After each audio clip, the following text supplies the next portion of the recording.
السلام علیکم ورحمۃ اللہ وبرکاتہ۔ آج 7 اکتوبر 2022 جمعے کا دن ہے۔ آج کی تعلیم شروع کرتے ہیں۔ تعلیم شروع کرنے سے پہلے آپ سب سے گزارش ہے کہ آپ اس چینل کو آگے زیادہ سے زیادہ بھیجیں اور لوگوں تک پہنچائیں۔ اب ہمارے حلقے کو وسیع کریں تاکہ زیادہ سے زیادہ لوگ تعلیم میں شریک ہو سکیں اور زیادہ سے زیادہ لوگوں کی اصلاح ہو سکے۔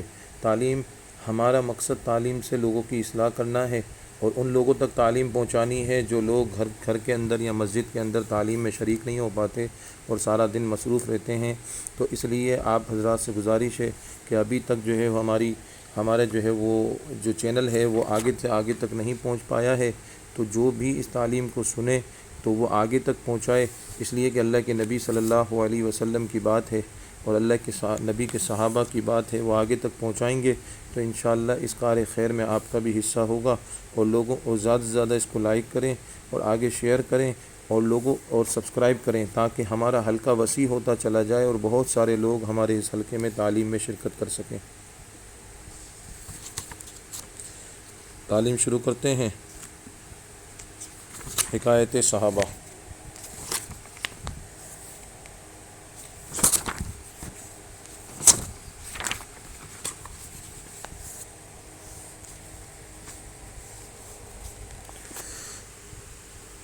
حضرت ابی بن کعب رضی اللہ عنہ کی تعلیم۔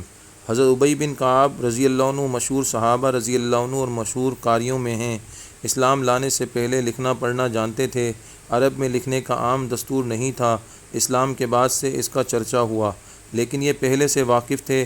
حضور اقدس صلی اللہ علیہ وسلم کی خدمت میں حاضر رہ کر وہی بھی لکھا کرتے تھے۔ قرآن شریف کے بڑے ماہر تھے اور ان لوگوں میں تھے جنہوں نے حضور صلی اللہ علیہ وسلم کی زندگی میں ہی تمام قرآن شریف حفظ کر لیا تھا۔ حضور صلی اللہ علیہ وسلم کا ارشاد ہے کہ میری امت کے بڑے قاری ابی بن کعب رضی اللہ عنہ ہیں۔ تہجد میں 8 راتوں میں قرآن پاک ختم کرنے کا اہتمام تھا۔ ایک مرتبہ حضور اقدس صلی اللہ علیہ وسلم نے ارشاد فرمایا کہ اللہ جل شانہ نے مجھے ارشاد فرمایا ہے کہ تمہیں قرآن شریف سناؤں۔ عرض کیا یا رسول اللہ صلی اللہ علیہ وسلم، اللہ تعالیٰ نے میرا نام لے کر کہا؟ حضور صلی اللہ علیہ وسلم نے فرمایا ہاں، تیرا نام لے کر کہا۔ یہ سن کر فرط خوشی سے رونے لگے۔ ذکر میرا مجھ سے بہتر ہے کہ اس محفل میں ہے۔ جندب بن عبداللہ رضی اللہ عنہ کہتے ہیں کہ میں مدینہ طیبہ علم حاصل کرنے کے لیے حاضر ہوا تو مسجد نبوی میں حدیث پڑھانے والے متعدد حضرات تھے اور شاگردوں کے حلقے متفرق طور پر علیحدہ علیحدہ ہر استاد کے پاس موجود تھے۔ میں ان حلقوں پر گزرتا ہوا ایک حلقہ پر پہنچا جس میں ایک صاحب مسافرانہ حیت کے ساتھ صرف 2 کپڑے بدن پر ڈالے ہوئے بیٹھے حدیث پڑھا رہے تھے۔ میں نے لوگوں سے دریافت کیا کہ یہ کون بزرگ ہیں؟ بتایا کہ مسلمانوں کے سردار ابی بن کعب رضی اللہ عنہ ہیں۔ میں ان کے حلقہ درس میں بیٹھ گیا۔ جب حدیث سے فارغ ہوئے تو گھر جانے لگے۔ میں بھی پیچھے ہو لیا۔ وہاں جا کر دیکھا ایک پرانا سا گھر، خستہ حالت، نہایت معمولی سا سامان، زاہدانہ زندگی۔ حضرت ابی رضی اللہ عنہ کہتے ہیں کہ ایک مرتبہ حضور اقدس صلی اللہ علیہ وسلم نے میرا امتحان لیا۔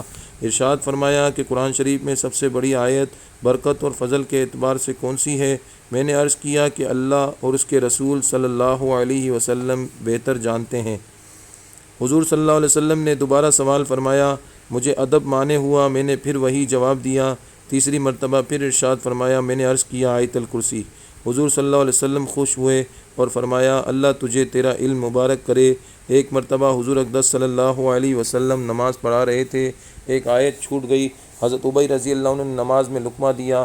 حضور صلی اللہ علیہ وسلم نے نماز کے بعد ارشاد فرمایا کہ کس نے بتایا؟ حضرت ابی رضی اللہ عنہ نے عرض کیا میں نے بتایا تھا۔ حضور صلی اللہ علیہ وسلم نے ارشاد فرمایا میرا بھی یہ گمان تھا کہ تم نے ہی بتایا ہوگا۔ فائدے میں حضرت شیخ الحدیث رحمۃ اللہ علیہ لکھتے ہیں یہ حضرت ابی رضی اللہ عنہ باوجود اس علمی شغف اور قرآن پاک کے مخصوص خدمات کے حضور صلی اللہ علیہ وسلم کے ساتھ ہر غزوہ میں شریک ہوئے ہیں۔ حضور صلی اللہ علیہ وسلم کا کوئی جہاد ایسا نہیں جس میں ان کی شرکت نہ ہوئی ہو۔ بھائی کیسے اللہ رب العزت نے صحابہ کو کیسا دیوانہ بنایا تھا۔ یہ سچے عاشق رسول تھے۔ بھائی عشق کا دور چل رہا ہے، لوگ عشق کے نعرے لگاتے ہیں، اصل عاشق رسول تو یہ تھے کہ اتنی خدمت قرآن کی کرنے کے بعد بھی حضور علیہ الصلوۃ والسلام کے ساتھ جب جہاد پہ حضور جا رہے ہیں تو حضور کے ساتھ ساتھ جا رہے ہیں۔ جہاد میں جہاں قربانیاں لگ جاتی ہیں، جہاں پہ پتہ ہے کہ زندگیاں لگ جاتی ہیں، ایسی جگہ پہ جانا، اور آج تھوڑا سا نکلنے کا کہا جا رہا ہے کہ بھائی اللہ کے راستے میں نکلیں، تو ہم اپنی مجبوریاں بتاتے ہیں، اللہ کی رضا کے لیے اپنے آپ کو پیش کریں۔ فضائل نماز۔ حضرت حذیفہ رضی اللہ عنہ ارشاد فرماتے ہیں کہ نبی اکرم صلی اللہ علیہ وسلم کو جب کوئی سخت امر پیش آتا تھا تو نماز کی طرف فوراً متوجہ ہوتے تھے۔ فائدے میں شیخ الحدیث رحمۃ اللہ علیہ لکھتے ہیں کہ نماز اللہ کی بڑی رحمت ہے، اس لیے ہر پریشانی کے وقت میں ادھر متوجہ ہو جانا گویا اللہ کی رحمت کی طرف متوجہ ہو جانا ہے، اور جب رحمت الہی مساعد و مددگار ہو تو پھر کیا مجال ہے کسی پریشانی کی کہ باقی رہے۔ بہت سی روایتوں میں مختلف طور سے یہ مضمون وارد ہوا ہے۔ صحابہ اکرام رضی اللہ عنہم اجمعین جو ہر قدم پر حضور اقدس صلی اللہ علیہ وسلم کا اتباع فرمانے والے ہیں، ان کے حالات میں بھی یہ چیز نقل کی گئی ہے کہ حضرت ابو درداء رضی اللہ عنہ فرماتے ہیں کہ جب آندھی چلتی تو حضور اقدس صلی اللہ علیہ وسلم فوراً مسجد میں تشریف لے جاتے تھے، اور جب تک آندھی بند نہ ہو جاتی مسجد سے نہ نکلتے۔ اسی طرح جب سورج یا چاند گرہن ہو جاتا تو حضور صلی اللہ علیہ وسلم فوراً نماز کی طرف متوجہ ہو جاتے۔ حضرت صہیب رضی اللہ عنہ حضور اقدس صلی اللہ علیہ وسلم سے نقل کرتے ہیں کہ پہلے انبیاء علیہ السلام کا بھی یہی معمول تھا کہ ہر پریشانی کے وقت نماز کی طرف متوجہ ہو جاتے۔ بھائی ہم پریشانی آتی ہے تو کسی اور طرف چلے جاتے ہیں اس پریشانی کو حل کرنے کے لیے، جبکہ صحابہ حضور علیہ الصلوۃ والسلام کو حضور صلی اللہ علیہ وسلم نے صحابہ کو ایسی تربیت دی تھی کہ صحابہ نماز کی طرف دوڑتے تھے جب پریشانی آتی تھی۔ آج ہمارے پر پریشانی آتی ہے، ہم بولتے ہیں یہ کر لو تو مسئلہ حل ہو جائے گا، یہ کر لو تو پریشانی حل ہو جائے گی، جبکہ پریشانی صرف اور صرف جو ہے وہ نماز سے حل ہوتی ہے، اعمال سے حل ہوتی ہے۔ اعمال پریشانیوں سے نکال دیتے ہیں نا۔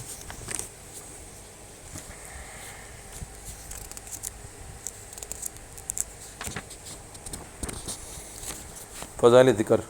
حضرت ام ہانی رضی اللہ عنہ فرماتی ہیں کہ ایک مرتبہ حضور صلی اللہ علیہ وسلم تشریف لائے، میں نے عرض کیا یا رسول اللہ صلی اللہ علیہ وسلم میں بوری ہو گئی ہوں اور ضعیف ہوں کہ کوئی ایسا عمل بتا دیجئے کہ بیٹھے بیٹھے کرتی رہا کروں۔ حضور صلی اللہ علیہ وسلم نے فرمایا سبحان اللہ 100 مرتبہ پڑھا کرو، اس کا ثواب ایسا ہے گویا تم نے 100 غلام عرب آزاد کیے، اور الحمدللہ 100 مرتبہ پڑھا کرو، اس کا ثواب ایسا ہے گویا تم نے 100 گھوڑے مع سامان لگام وغیرہ جہاد میں سواری کے لیے دے دیے، اور اللہ اکبر 100 مرتبہ پڑھا کرو، ایسا ہے گویا تم نے 100 اونٹ قربانی میں ذبح کیے اور وہ قبول ہو گئے، اور لا الہ الا اللہ 100 مرتبہ پڑھا کرو، اس کا ثواب تو تمام آسمان زمین کے درمیان کو بھر دیتا ہے، اس سے بڑھ کر کسی کا کوئی عمل نہیں جو مقبول ہو۔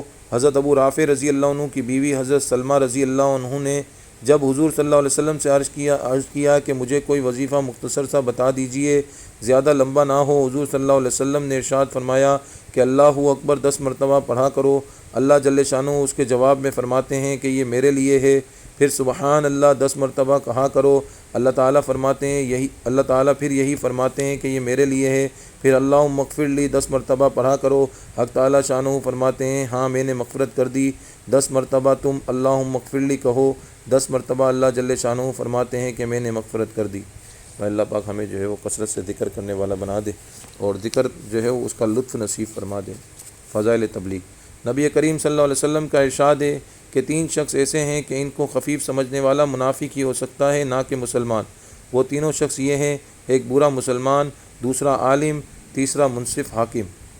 بعض روایت میں نبی کریم صلی اللہ علیہ وسلم کا ارشاد نقل کیا گیا ہے کہ مجھے اپنی امت پر سب چیزوں سے زیادہ 3 چیزوں کا خوف ہے، ایک یہ کہ ان پر دنیاوی فتوحات زیادہ ہونے لگیں جس کی وجہ سے ایک دوسرے سے حسد پیدا ہونے لگے، دوسرے یہ کہ قرآن شریف آپس میں اس قدر عام ہو جائے کہ ہر شخص اس کا مطلب سمجھنے کی کوشش کرے، حالانکہ اس کے معنی اور مطالب بہت سے ایسے بھی ہیں جن کو اللہ تعالیٰ کے سوا کوئی نہیں سمجھ سکتا، اور جو لوگ علم میں پختہ کار ہیں وہ بھی یوں کہتے ہیں کہ ہم اس پر یقین رکھتے ہیں، سب ہمارے پروردگار کی طرف سے ہے۔ بیان القرآن، یعنی علم میں پختہ کار لوگ بھی تصدیق کے سوا آگے بڑھنے کی جرت نہیں کرتے، تو پھر عوام کو چوں اچرا کا کیا حق ہے؟ تیسرے یہ کہ علماء کی حق تلفی کی جائے اور ان کے ساتھ لاپرواہی کا معاملہ کیا جائے۔ ترغیب میں اس حدیث کو بروایت طبرانی ذکر کیا ہے، اور اس قسم کی روایت بکثرت حدیث کی کتابوں میں موجود ہیں۔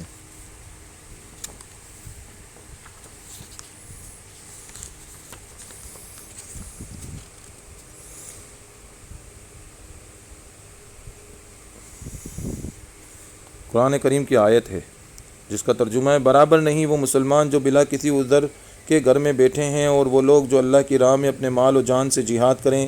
اللہ تعالیٰ نے ان لوگوں کو درجہ بہت زیادہ بلند کیا ہے جو اپنے مال و جان سے جہاد کرتے ہیں بنسبت گھر بیٹھنے والوں کے، اور سب سے اللہ تعالیٰ نے اپنے گھر کا وعدہ کر رکھا ہے، اور اللہ تعالیٰ نے مجاہدین کو بمقابلہ گھر میں بیٹھنے والوں کے اجر عظیم دیا ہے، یعنی بہت سے درجے جو خدا کی طرف سے ملیں گے اور مغفرت اور رحمت، اور اللہ بڑی مغفرت اور رحمت والے ہیں۔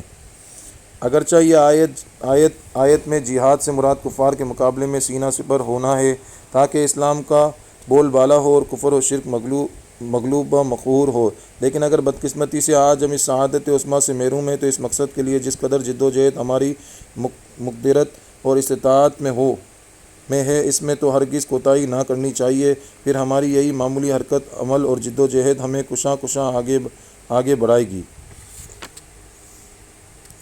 آیت ہے اس کا ترجمہ ہے یعنی جو لوگ ہمارے دین کے لیے کوشش کرتے ہیں ہم ان کے لیے اپنے راستے کھول دیتے ہیں۔ بھائی جو کچھ سنا گیا پڑھا گیا اللہ اس پر عمل کرنے کی توفیق عطا فرمائے، اور اللہ ہمیں بھی جو ہے وہ اپنے راستے کے لیے قبول فرما لے۔ صحابہ تو قربانیاں ایسی دیتے تھے کہ جان بھی اپنی لگا دیا کرتے تھے، مال تو دور کی بات ہے، یعنی جان بھی دے دیا کرتے تھے، اور ہمیں تو آج ہمیں مال اور وقت مانگا جا رہا ہے کہ اپنا وقت دے دو، تھوڑا سا وقت اللہ کے راستے میں لگا دو، تو ہم کیوں اپنے آپ کو پیچھے چھوڑتے ہیں؟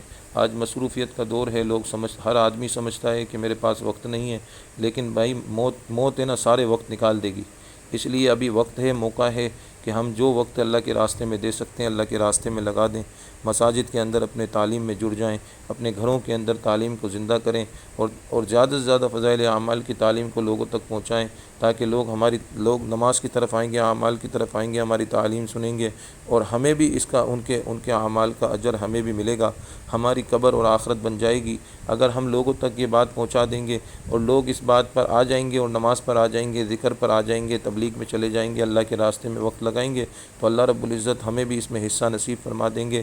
تو روزانہ اپنے آپ کو دعوت کے ساتھ جوڑ کے رکھنا، مسجدوں کو آباد کرنے کی فکر کرنا، ذکر و اذکار کی فکر کرنا، اپنے معمولات میں قرآن شریف اور ذکر کو شامل کرنا، اللہ عمل کی توفیق عطا